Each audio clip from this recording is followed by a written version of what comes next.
Saudi আরবের জেদ্দায় প্রবাসীদের আয়োজনে রমজানের তাৎপর্য নিয়ে আলোচনা, ইফতার ও দোয়া মাহফিল অনুষ্ঠিত। আপনারা দেখছেন প্রবাসী সংবাদ।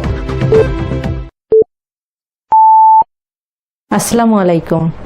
এমকে টেলিভিশনের প্রবাসী সংবাদে আপনাদের সাথে আছি আমি শারমিন মিনা। এতক্ষণ শুনছিলেন সংবাদ শিরোনাম, এখন ডেস্ক থেকে বিস্তারিত।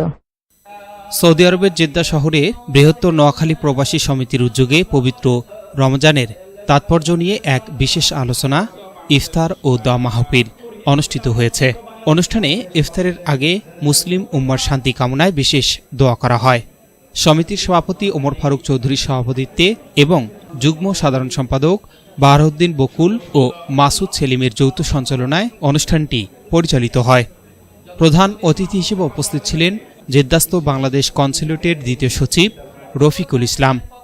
বিশেষ অতিথি হিসেবে উপস্থিত ছিলেন Saudi Bangla business and investor ফোরামের সভাপতি আলহাজ আব্দুর রহমান, সাধারণ সম্পাদক শেখ জাকির হোসেন, এছাড়াও ইউসুফ খান, শাহজাহান সিরাজি, ওয়াজিউল্লাহ মিয়া, দিলাওয়ার হোসেন, আব্দুল মালিক, আনোয়ার হোসেন, আশরাফ আলিম, সাইফুল ইসলাম মঞ্জু, মশিউর রহমান সহ জেদ্দায় অবস্থানরত বিভিন্ন জেলা সমিতির নেতৃবৃন্দ, রাজনৈতিক ব্যক্তিবর্গ ও বিশিষ্ট নাগরিকরা উপস্থিত ছিলেন।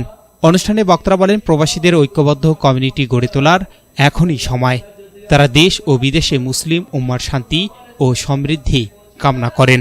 ইফতারের পূর্বে সমিতির ধর্ম বিষয়ক সম্পাদক আবদুল্লাহ মিয়াজি রোজার শিক্ষা, মানব জীবনে বাস্তবায়নের আহ্বান জানান এবং সুন্দর সমাজ গঠন, প্রবাসীদের উন্নয়ন ও মুসলিম উম্মার কল্যাণ কামনায় বিশেষ দোয়া ও মোনাজাত পরিচালনা করেন। এস রহমান, প্রবাসী নিউজ ডেস্ক, এমকে টেলিভিশন।